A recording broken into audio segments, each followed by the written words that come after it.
Buenos días, Puerto Rico. Bienvenidos a Análisis 360. Que les habla Jaime Perelló. Espero que hayan tenido una semana extraordinaria. Y estamos celebrando el mes del amor y de la amistad.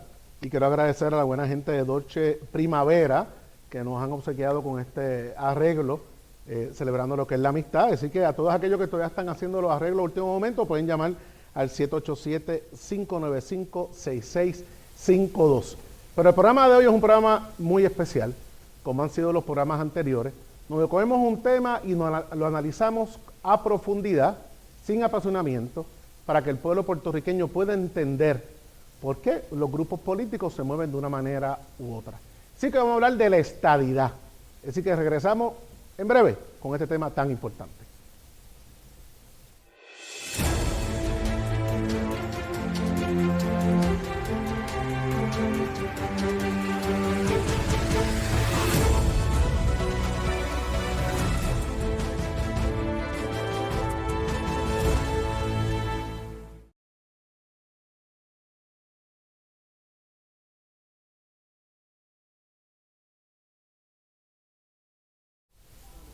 Bueno, volvemos a Análisis 360.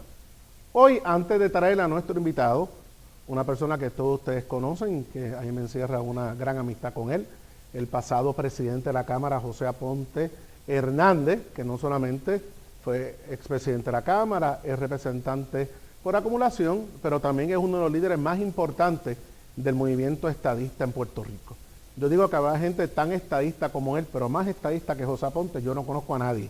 Así que me parece que es una persona muy importante para analizar este tema y cuáles son los pasos que va a dar el movimiento estadista luego del pasado resultado de la consulta estadidad, sí o no, que salió favorecida. Pero vamos a dar un pequeño análisis de lo que ha sido las consultas y plebiscitos por los pasados años y cómo ha ido estos resultados cambiando hasta el punto que llevaron a la estadidad a tener hoy un % mayor que las otras opciones. ¿Ese % es real? ¿Se puede dar por fe que realmente la mayoría de los puertorriqueños quieren la estadidad? Bueno, eso lo vamos a analizar prontamente. Pero en las pasadas elecciones el pueblo puertorriqueño votó por un referéndum dentro de las elecciones generales, preguntando estadidad sí o no.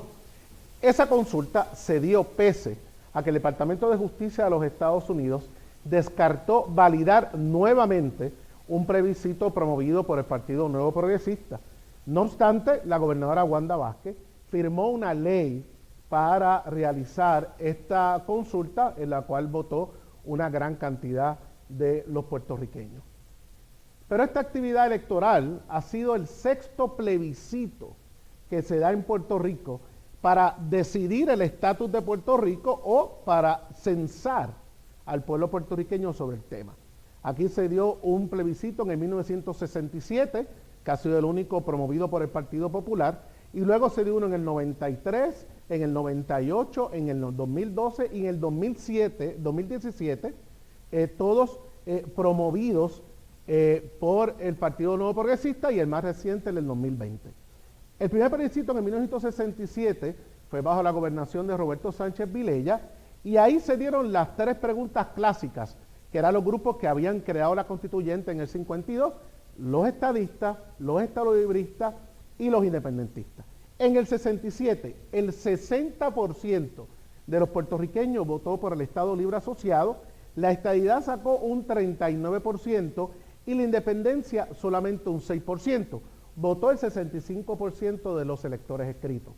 Pero en el 1993, en el 1998, el Partido Nuevo Progresista volvió nuevamente a legislar unos plebiscitos. En el de 1993, que lo promulgó Pedro Rosselló, tenía las mismas alternativas que en el de 1967, pero aquí los números cambiaron un poco. Participó el 73% de la población. El Estado Libre Asociado gana nuevamente, pero no con un triunfo tan amplio, gana por un 48.6%. La estadidad demuestra un crecimiento, llegó a 46.3% y la independencia creció al 4.4%. En el 98 se vuelve a hacer otro plebiscito por el Partido Nuevo Progresista, nuevamente tratando de lograr una mayoría por la estadidad. Son plebiscitos que no fueron avalados por los otros partidos en Puerto Rico, pero ellos han sido constantes y consistentes en impulsar su opción de la estadidad. En el 98, allí se trajo nuevamente un referéndum donde estaba la libre asociación, se incluye ninguna de las anteriores. En esa elección, el Partido Popular Democrático hace campaña por ninguna de las anteriores, porque no se consultó la definición del Estado Libre Asociado con el Partido Popular, y allí ninguna de las anteriores gana por un 50% de los votos, la estadidad por un 46.5%, la independencia por un 2.5%, y la libre asociación solamente con 0.3%. Pero si vemos los números del 93 y el 98, en el 93 la estadidad, el Estado Libre Asociado saca 48.6%, y ninguna de las anteriores en el 98 50%, y la estadidad se queda igual, un 46.3 en el 93, un 46.5 en el 98. ¿Qué demuestra esto? Los estadistas se fueron a votar por la estadidad y los estadolibristas votaron entonces por ninguna de las anteriores. En el 2012, por primera vez, si el resultado se puede dar como válido, gana la estadidad, pero gana la estadidad de manera ficticia porque el Partido Popular Democrático no participa de este evento, y ahí la estadidad saca un 61% porque el Estado Libre le pusieron soberano. La gran mayoría, o una gran cantidad de miembros del Partido Popular que son de centro derecha, por esta razón no le gusta el término soberano. Así que por esa razón el Estado Libre Asociado Soberano solamente saca un 33.3%, la independencia un 5.49% y la estadidad un 61%. ¿Qué significa eso? Muchos populares, que son tal vez estadistas, deciden irse a la segura y votan por la estadidad, pero no porque sean estadistas, sino porque no encuentran su definición del Estado Libre Asociado en esa papeleta. En el 2017 hubo otra consulta, en esta ocasión promovida por Ricardo Rosselló, pero ahí hubo un boicot electoral. Ahí solamente participó el 23.23% de los electores y saca un 97.13% de la estadidad. Pero aquí no fue a votar nadie, solamente los estadistas. Es decir, que esa consulta, si bien es cierta que el PNP trató de promoverla como válida en el Congreso, no tuvieron mucha suerte porque prácticamente no votó nadie y los partidos principales fueron al boicot. Pero en las pasadas elecciones sí toman una decisión de aprobar una consulta de estadidad, sí o no. Ahí no había ninguna otra pregunta que si el pueblo puertorriqueño le gustaría ser Estado o no. Y ahí vamos a ver los resultados pronto de esa elección. Esa elección obtuvo en la estadidad 655,000 votos, y van a ver la gráfica del resultado de las elecciones. La estadidad saca 655,000 votos, una participación de un 54%, pero fíjense que Jennifer González, la que ganó la comisionada residente por el PNP, saca 512,000, y Pedro Pierluisi, que gana la gobernación, saca 427,000. Es decir, la estadidad sacó más votos que cualquier candidato del Partido Nuevo Progresista, lo que hay que entender que entonces personas que a lo mejor no militan en el PNP votaron de igual manera por la estadidad. Ahora, la consulta estadidad sí o no, el Partido Popular Democrático, y van a ver ahora los recortes de periódicos, en el 2017 la Junta de Gobierno aprobó como política pública del Partido Popular promover una consulta estadidad sí o no, un concepto que el pasado presidente del Partido Popular, en paz descanse, Héctor Ferrer, había promovido. Incluso yo era miembro de la Junta de Gobierno y voté a favor de ese tipo de consulta. ¿Por qué en aquel momento esto se discutió? Y vamos a profundizarlo con el presidente José Aponte, porque en aquel momento el Partido Popular decidió que era hora de ponerle cascabel al gato y que fueran los Estados Unidos, el Congreso, que realmente le dijera a Puerto Rico si ganaba el sí, si es viable la estadidad, y si ganaba el no, entonces el Partido No Progresista dejar de empujar un concepto que el pueblo puertorriqueño no apoyaba, para entonces movernos a un desarrollo del Estado Libre Asociado en relación con los Estados Unidos. Luego de este resumen, vamos a hablar entonces con un líder indiscutible de la estadidad en Puerto Rico, el pasado presidente de la Cámara, José Aponte, para que nos hable de la estrategia de la estadidad y si escoger ahora en este año unos representantes para que vayan a Cámara y Senado como cabilderos pagados por el pueblo de Puerto Rico, como fue el Plan Tennessee, realmente es viable y es real para los puertorriqueños. Así que vamos a una pausa y regresamos con el presidente José Aponte Hernández.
Voy a quitar cuando empiece.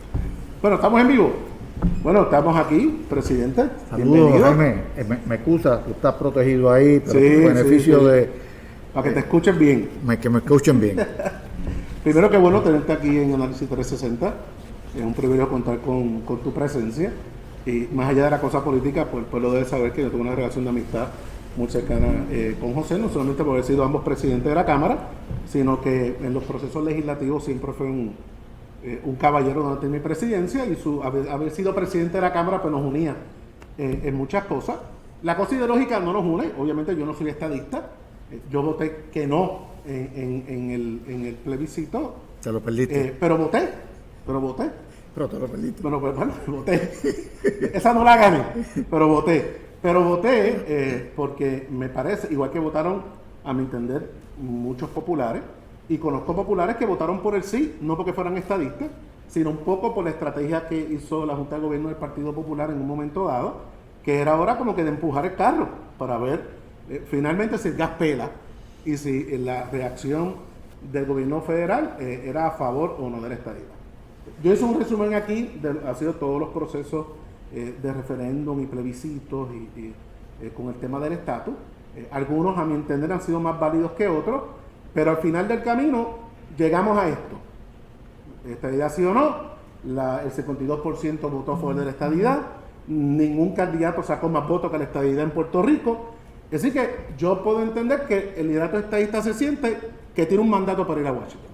Bueno, no es que se sienta que tiene un mandato, es que realmente hay un mandato, porque 52% es la mayoría de los votos, 52.5%.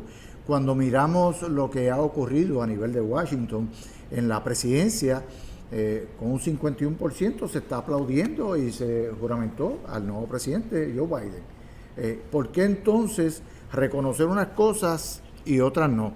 Y cuando uno busca expresiones, por ejemplo, del congresista Rubén Gallego, demócrata por Arizona, Gallego plantea casualmente en esa misma línea que tras el referéndum del pasado 3 de noviembre, en el que la estadidad obtuvo el 52.5% de los votos, Gallego dijo que sería una gran hipocresía que después de los demócratas defender la elección del presidente Joe Biden, no reconozcan el plebiscito como la voz del pueblo de Puerto Rico. O sea, no es que nosotros lo planteemos aquí, es que hay congresistas allá que están hablando sobre ese particular. De igual manera, Richie Torres, nuevo congresista que sustituye a ese gran José Serrano, Richie de ascendencia también, puertorriqueña también, pues se ha expresado en la misma línea. Mandatos. Y el Majority Leader del Senado también es una expresión a favor de la estadidad para Puerto Rico y para Washington, D.C. Bien curioso, porque me alegra que lo traiga y reconozca esa expresión, porque en ocasiones se le da cobertura a la expresión negativa y no a la positiva. No, pero aquí analizamos las cosas como son. En un pasado se aplaudía muchísimo cuando el anterior líder mayoritario en el Senado, Mitch McConnell, del Partido Republicano, dijo: mientras yo esté aquí, no pasa nada con la estadidad. Pero ¿sabes qué? Esa misma expresión nosotros la escuchamos allá para los años 50, en el caso de Alaska, cuando Rayburn dijo que mientras él fuese congresista y speaker, no pasaba nada con Alaska.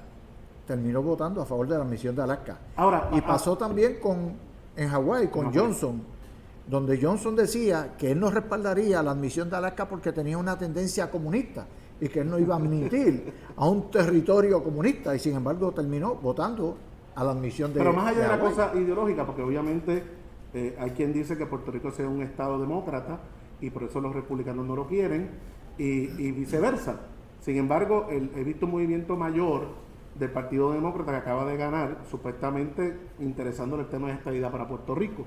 Ahora, ese porciento de 52, comparado cuando entró Alaska y cuando entró Hawái, obviamente es un porciento mucho menor que en esos dos estados. Eso podría ser una excusa a los detractores de Puerto Rico como estado sobre ese asunto, o eso ya, entendemos que eso ya pasó. Bueno, eso, hay dos cosas sobre esos resultados y el análisis que hiciste de los plebiscitos que se han llevado a cabo en Puerto Rico, de que todos han sido plebiscitos de carácter local, ninguno con una relación directa con el Congreso. Eso ha ocurrido en todos los territorios, en todos. El único plebiscito que se ha dado con el aval del Congreso en los territorios ha sido el del acta de admisión, excepto en Nebraska, que se dieron dos. Lo curioso es que los dos se fueron con aval del Congreso. ¿Por qué? Porque Nebraska fue quedando un territorio no admitido entre territorios admitidos, y a Estados Unidos no le convenía tener una jurisdicción que no era parte dentro de la nación, y le ofrece a Nebraska. Y en el primer ofrecimiento de acta de admisión, Nebraska le dijo no. Se sentaron y renegociaron, y en ese proceso de renegociación hubo entonces una oferta nueva, y en la segunda oferta Nebraska dijo que sí. Ahora vamos entonces a diferentes jurisdicciones. Maine tuvo 6 consultas, 5 de las cuales no fueron avaladas por el Congreso. En todas, excepto en una, tuvo una en el 1792, 45% a favor de la estadidad. 1797, 54%. 1807 bajó un 26%. 1816 subió un 62%. 1816 también baja a un 53%. Cuando viene el acta de admisión, 1819, 71%. Pero estamos hablando, presidente, de épocas bastante diferentes. En aquel momento se estaba conformando y había un movimiento bastante fuerte para lograr aumentar la cantidad de estados continentales. Y se fueron uniendo estados. Algunos tenían siempre el asunto político y económico chocado. Señor presidente. Pero en el caso de Puerto Rico. Señor presidente, la historia es la historia. Y aquí hay unos sectores en Puerto Rico que tratan de establecer que hace falta una supermayoría para ser admitido. No. La pregunta es pero, si el Congreso nos va a pedir eso. Pues, del Congreso no lo va a pedir. Porque ahora la oportunidad que tiene el movimiento estadista está bien, pero es de oro. Está bien, pero Jaime, tú partiste de la premisa estableciendo que tú no eres estadista. Correcto. Y yo eso lo respeto como se lo respeto a todo el mundo. Yo tengo excelente relación con Víctor García San Inocencio, con el propio Fernando Martín, aunque no es tan estrecha, por decir alguno. Y en ese sentido, pues mantenemos una buena relación, pero hay realidades. El Congreso no establece en ningún sitio, que para admitir un territorio tiene que haber una supermayoría. Yo estoy de acuerdo con eso. Y Por eso es bastante sencillo admitir a un, bueno, porque es un movimiento puramente congresional. Y en la experiencia de lo que ha sido los procesos de admisión, pues nos vamos a Wisconsin. Wisconsin tuvo 5 consultas. Una de ellas no hay resultado en récord. En el 1842, solamente un 25% respaldó la estadidad. Luego, en el 43, el 30%. En el 44 bajó un 22%. Pero lo interesante es que en todas las jurisdicciones, cuando entonces viene la consulta vinculante, el acta de admisión, donde el Congreso dice, apruebo esto, pueblo de, ratifícalo, entonces aumenta de una forma extraordinaria ese respaldo. Y en Wisconsin subió, de no tener respaldo, subió a un 83%. Por eso, pero yo no estoy cuestionando, ni estoy estableciendo que tiene una supermayoría para la estadidad. Sé que no lo yo lo que estoy estableciendo es, si el Congreso no lo va a pedir, ¿cuál va a ser los pasos que tiene que hacer ahora el movimiento estadista con esta consulta para que esos mitos vayan siendo clarificados por ese liderato de mayoría, de que el 51% es suficiente? Nada, vamos a movernos al próximo paso. Hay una propuesta de ahora durante este año escoger tipo Plan Tennessee 2 representantes en el Senado, creo que 4 en la Cámara de Representantes, para ir allá a cabildear. Yo, si bien es cierto, reconozco que ustedes tienen ahí lo que pueden llamar un mandato para tratar de empujar ese sí. De igual manera entiendo que enviar a esas personas para allá, para mí es una pérdida de dinero, porque tú, presidente, conoces muy bien la Cámara y el Senado de Estados Unidos porque hemos estado allí cabildeando. Y el primer mes, ese grupo puede ser que los atiendan. Después de eso van a vivir en la cafetería del Congreso.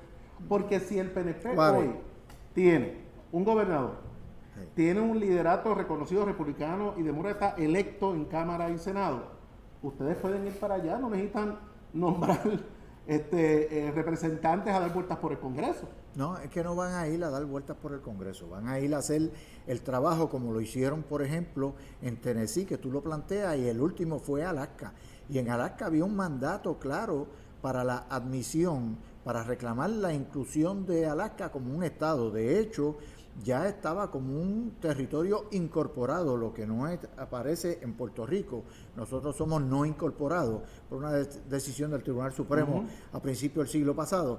Pero en esa situación hemos visto que en los territorios donde se ha establecido el Plan Tennessee de manera oficial, pues nosotros hicimos un aguaje el cuatrienio pasado con la Comisión de Estatus. Eso fue un aguaje. Hicieron algo, pero no fue lo que debía ser. Pero teniendo allí unos funcionarios... Qué bueno que lo reconoce. Yo reconozco las cosas, tú me conoces, yo soy claro y directo, sí, no tengo problema. En ese proceso, teniendo allí unos funcionarios que su deber ministerial impuesto por su elección es estar en el Congreso haciendo un trabajo y rindiendo informe, van a ser otros 20 pesos. Bueno, y yo sé que el liderato de tu partido y de otros partidos están tan conscientes de eso que por eso están tratando de objetar el que se haga la inversión de llevarlos a Washington, porque es una inversión, no es un costo. Y con esto termino, presidente, yo tengo que reconocer algo. Si alguien ha sido consistente en este asunto de la estadidad, ha sido el liderato del Partido Nuevo Progresista, del Partido Estadista Republicano, ha sido constante, y ahora, luego de mucho movimiento, tienen lo que aparenta ser una consulta que le da un mandato de mover esto en Washington.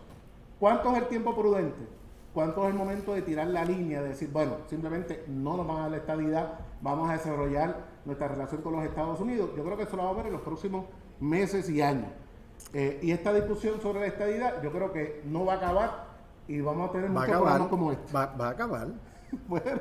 Con la misión de Puerto Rico. No, y tan conscientes están ustedes de eso, de que este es el resultado de noviembre, porque ahorita mencionaba la consulta del 2012. La consulta del 2012 tuvo 2 preguntas, y la primera era, ¿quiere usted mantener la condición territorial actual? El 54% del electorado dijo no, claro, no más gobierno por consentimiento. Ahí están los independentistas, los populares del centro izquierda, ahí está todo el mundo. Okay, pero ahora, en esta consulta de noviembre pasado, en el no estuvieron los independentistas, Por eso, los por eso. populares, soberanistas. Le voy a dar una, presidente. Le voy a dar una. Y lo dije al principio. Yo creo que esta consulta, sí o no, es lo más cercano que ha tenido el Partido Estadista de un resultado que aparenta ser legítimo. Es legítimo. Los anteriores tuvieron su conflicto. Es legítimo, es pero el bueno, mandato del pueblo. Que va a ser largo y tendido. Bueno, pues usted sabe que yo nunca he hecho para atrás en la discusión de un tema tan importante como José, este. y eres un líder estadista muy reconocido, por eso tu sector te apoya elección tras elección. Gracias, Muchas presidente, gracias por la estar invitación. aquí con nosotros discutiendo este tema tan importante y volverá, estoy seguro que volverá. Con el favor de Dios. Muchas gracias. Bendiga. Gracias, Amén, presidente. igual. Vamos a una breve pausa y regresamos con Jenny Fuentes a hablar de este tema allá en la capital federal. Porque queremos informarte. Noticel, la verdad como es. Un convicto federal, un analista radial y miembros del equipo de Proyecto Dignidad entre los contratistas del Senado. Solo 9 escuelas públicas retomarían las clases presenciales según Educación. La designada secretaria del departamento, Elba Ponte, dijo que proyectaba que abriría un 5% del total de 172 planteles identificados con potencial para la reapertura. El presidente del Senado, José Luis Dalmau, indicó que en el proceso de evaluación de las designaciones del gobernador no aplicará una práctica inquisidora y justificó que los salarios del cuerpo no están listos para la publicación porque todavía se están manejando asuntos de transición. Para ampliar estas y otras informaciones, visita noticel.com o nuestras redes sociales y recuerde bajar nuestra aplicación de Noticel. Reporto para ustedes, Yailin Rivera.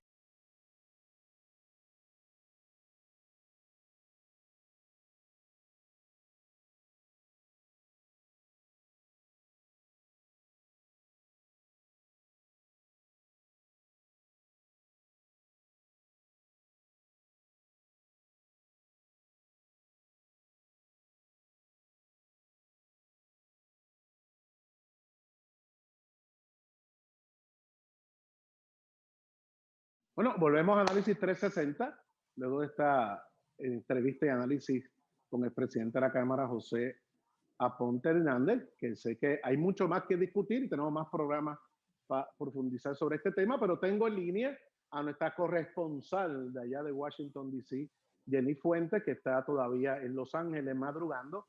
Bueno, Jenny, ya viste la entrevista con el presidente José Aponte. El tema de estatus es un tema muy caliente en Puerto Rico. La pregunta es, ¿realmente esta elección donde ganó el sí a la estadidad con un 52%, realmente podrá moverse? ¿Seremos estado antes que el Washington D.C.? ¿Qué tú piensas? Absolutamente no. Es imposible que Puerto Rico llegue a la estadidad antes que el estado de Columbia. No obstante, eso es un marcador importantísimo, Jaime, porque recuerda que los eventos del 6 de enero y lo que pasó en el Capitolio demostró y le dio un ímpetu a la fuerza de movimiento de la estadidad para el Distrito de Columbia, que aquellos que no saben, pues donde se sienta la capital federal de los Estados Unidos, que es en Washington, D.C., no es un estado, es un distrito, se llama el District of Columbia, y llevan años, décadas, mucho tiempo, una jornada larga, porque sí pagan impuestos, pero no tienen representación. Tienen lo que tenemos en Puerto Rico, la congresista que no vota en el pleno. Pero contrario a Puerto Rico, ellos obviamente tienen un número bastante dominante que apoya la estadidad. Y me refiero que cuando tienen las encuestas, más del 80% de la población en Washington, D.C. apoya la estadidad. Entonces, son números contundentes. Ellos tienen un rating mejor de 35 estados. Ellos tienen una población más grande que 2 estados. O sea, ellos tienen un presupuesto de $15 billones. O sea, ellos están hace rato listos para la estadidad. Lo que cambia ahora es que claramente no tenemos al presidente Trump, no tenemos tampoco a Mitch McConnell, que nunca apoyaron la estadidad para D.C. Así que si ves ahora cómo se están moviendo las fuerzas en el Congreso, todos los personajes que están cambiando, el nuevo presidente del comité que lidiaría con el tema de la estadidad, Joe Manchin de West Virginia, no ha dicho que está a favor, pero ha dicho que está abierto a las oportunidades. Si combinas eso con las declaraciones que ha hecho recientemente Schumer, el presidente de la Cámara, que básicamente, el senador Charles Schumer, que básicamente ha dicho, Vamos a tener muchos cambios, muchos cambios. Hablo de todo, pero incluyó el Estado de Colombia y Puerto Rico, que Por también eso. puede ser parte del cambio. Así que yo Pero encuentro que en términos de la marea para los Ajá. estadistas está mejor que nunca. Ok, ese es el análisis que quiero hacer, porque inmediatamente que yo no sea estadista, yo creo que uno tampoco puede obviar la discusión de que ese movimiento hoy, yo creo que está lo más cercano a lograr algún tipo de movimiento del Congreso de los Estados Unidos cuando tienes a su liderato demócrata, incluyendo al propio Biden, hizo unas expresiones en un momento dado que parecía favorecer la estadidad. Ahora, los políticos, pues, por decir, dicen muchas cosas. ¿Realmente habrá el movimiento en el Congreso? ¿Será una prioridad en estos 2 años del gobierno de Joe Biden para admitir a Puerto Rico como No. Estado? ¿Lo va a admitir directamente o va a empezar primero por un territorio incorporado como pasaron otros estados? O sea, porque tú y yo sabemos que la posibilidad que en los midterm elections de aquí a 2 años se pierda el Senado es una realidad porque ha pasado históricamente. Así que realmente tienen dos años para mover esto de a verdura, como dicen en el campo. Bueno, mira, es como todo en el Congreso, ¿no? 25 años en el Congreso, siempre, los issues que ganaban eran los issues que tenían más apoyo. No apoyo del Congreso necesariamente. El Congreso, acuérdate, el Congreso es la Cámara de Representantes, no la Correcto. Cámara de las Leyes. Lo que pasa es que esos representantes representan a sus constituyentes. Y si se empieza una campaña noble, que yo creo que es lo básico, el pueblo de Puerto Rico tiene que entender lo que significa la estadía para Puerto Rico, que son otros 10 chavos y nos vamos a meter aquí. Claro, pero yo creo que es importante que el votante puertorriqueño entienda qué es lo que está votando, número uno. Sí. Vamos a hacer un segundo programa donde podamos analizar lo que significa la estadidad para Puerto Rico, los pros y los contras, y eso pues traeremos a una persona neutral para que pueda hablarnos de eso, neutral para mí y neutral para el movimiento estadista, ¿verdad? Que pueda hablar en Arroyo Habichuela cuánto es los pros y los contras de estadidad para Puerto Rico.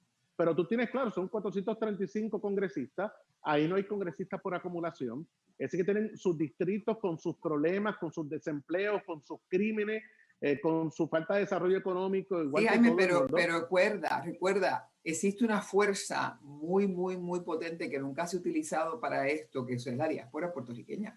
Ellos claro. Sí tienen miembros del Congreso. Así que, pero la diáspora nunca ha sido, realmente la diáspora nunca ha sido muy pro estadidad.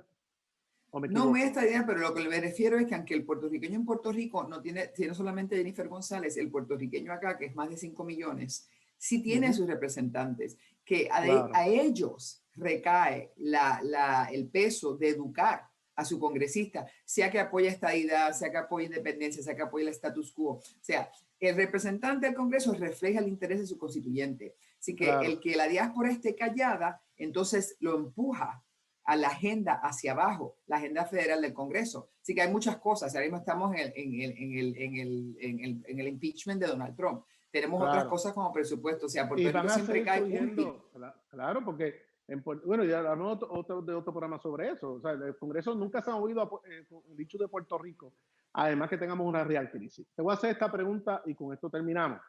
Esta plan Tennessee criollo que quieren hacer aquí, para escoger 4 representantes que vayan a la Cámara y 2 senadores que vayan al Senado para cabildear por estadidad. Yo le planteé al presidente Aponte que para mí eso es innecesario porque yo estoy en liderato aquí de más. Y lo que va a pasar finalmente es que esa gente va a vivir en la cafetería del Congreso porque después de un mes nadie le va a hacer caso. ¿Qué tú piensas? Mira, yo creo que una fuerza bien ejecutada y unos, ponte que sean 4 o 5 caballeros del pueblo, como le quieras llamar, si saben lo que están haciendo, sí pueden hacer una diferencia. Lo que tú no puedes hacer es mandar a 4 personas a Washington que básicamente se van a aparecer por una oficina congresional una vez al mes. No. Acuérdate, no es necesario que estén físicamente en Washington. Estamos viendo tiempos del COVID. Todo se hace por teléfono, por las redes sociales, por este medio, por Zoom. Así que la presencia física no es importante e indispensable. Es la presión que tú le pones a gente como el senador Manchin, a gente como Grijalva, a gente como Nancy Pelosi, a gente como Schumer. Y para eso tú no tienes que estar presente aquí porque hoy por hoy realmente no puedes. Pero sí tienes que saber lo que estás haciendo. Y la realidad, con esto terminamos, Jenny, es que el gobernador de Puerto Rico es demócrata, tiene muchos contactos en el Congreso, el gobierno es demócrata. Así que si él no lo puede lograr, no hay caballeros en el mundo que envíes para allá que no lo logre. Sí, pero no va a pasar de la noche a la mañana. Correcto, No, esto no es una cosa que pasa de la noche a la mañana. Y como te dije antes, tiene que pasar DC primero. Claro. Bueno, Yenis, este es un tema bien interesante, vamos a seguir abundándolo. Gracias por estar con nosotros y decirnos lo que está pasando allá en la capital federal. Así que nos veremos el próximo jueves, Dios mediante. ¿Está bien? Vamos a una pausa y regresamos pronto.